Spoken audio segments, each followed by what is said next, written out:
All right, guys. So in this video, I'm going to remind you how to multiply decimals, and then I'm going to explain to you what your day is going to look like. I sure wish I could be there with you. I can't, but you're going to have a great day. So multiplying decimals, it's the same but different, but mostly the same because the three steps are basically number one, play pretend. Pretend the decimal points aren't even there and turn it into a whole number problem. Well, you guys are great at solving whole number multiplication problems. So once you're done playing pretend, you're just going to solve that new problem. But then, of course, it really is a decimal problem. So we're going to need to use the rule we learned to place the decimal point back in. I cannot stress to you guys enough just the importance of taking the 2 seconds it takes to check to estimate um, and make sure that especially step 3, I'm seeing the big mistakes. If you estimate, you will catch those mistakes almost every time. So I'm going to be modeling that estimation, and I am expecting for you guys to do it today. So here we go. If I'm going to start off by playing pretend, I want to see that pretend problem built. So this would just be 64, and this number here would be 7. And this is a very simple 2 by 1 multiplication problem. If you would like to use your multiplication chart today that's in your agenda, I have no problem with that. I think it will be helpful. 7 times 6 is 42, plus 2 is 44. So right now we have what looks like an answer of 448. That cannot be the answer because if I just do a quick estimation to check, this would be about 4 and this would be about 0. So I know that answer should be about 0, not 448. So we're not going to use our estimate to figure out where the decimal point goes. We're going to use the rule.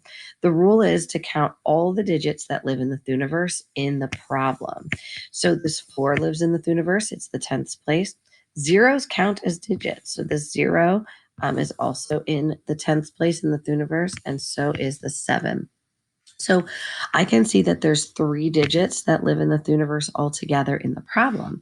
So where I put the decimal point, I'm going to put where there are 3 digits in the Thuniverse in the answer. And we know that our estimation was about 0, and this makes perfect sense because my final answer is 0 and 448,000. Let's look at this one. When I play pretend, I get 47 times 5, another just simple 2 by 1 multiplication problem. And I'm just going to go ahead and solve this real quick. And when I do, I find out that the digits in my answer are going to be a 2, a 3, and a 5. But I do need to put the decimal point back in. This type of problem is where I saw the most mistakes being made. Remember, we're counting how many digits live in the decimal Thuniverse. Well, the 4 lives in the Thuniverse, the 7 lives in the Thuniverse.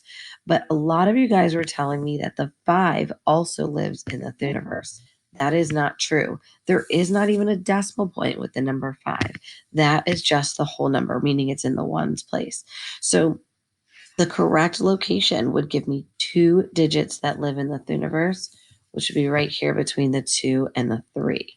So I believe my final answer is 2 and 35 hundredths. If I estimate to check real quick, this would be about 0, 5 is about 5, and my estimate would be about 0. And my answer totally makes sense. The reason you cannot use just the estimate to decide where your decimal point goes is because if I go back to that 2, 3, and 5, if I know my estimate's 0, I might think it goes here because that's going to get me closer to that estimate. But that is not correct. There are only 2 digits living in the Thuniverse, and so there only can be 2 digits in my answer in the Thuniverse. All right. Last final one. This one, guys, was causing some trouble because of a complication in step 3. Obviously, step 1 isn't hard, play pretend. Step 2, solving this, not hard at all. But when we get to step 3, we count how many digits live in the Thuniverse. The 2 lives in the Thuniverse, the 0 lives in the Thuniverse, and zeros count. And the 2, I can see there's 3 digits living in the Thuniverse. And I don't even have 3 digits in my numbers. So what we need to make sure that we do when we do this, obviously we're going to need to annex a 0. But when we do, we want to make sure it still says 24. We don't want to change the meaning. And if I put the 24 here and annex the 0 like that, I've changed it from 24 to 240. And we don't want to do that. Instead, when we do this and we have our 3 digits here, when I annex the 0 in the correct place and put in 24, I can still see it says 24. So the final answer would be 0 and 24. So it should be a 0 there, thousandths. And if I do a quick estimate to check, my answer should be about 0. That makes perfect sense. All right.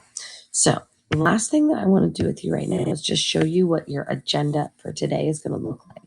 And you're going to find it under today's agenda. And this would be like the directions that I would put on the TV or put on the board for you to follow. Everything you need to know is right here. So it says, after watching the video, the first thing that you're going to do is do decimal bingo. And that is located right here in the Google Classroom. I don't know why that won't close for me. It's right here under multiplication bingo, and you will see a slideshow.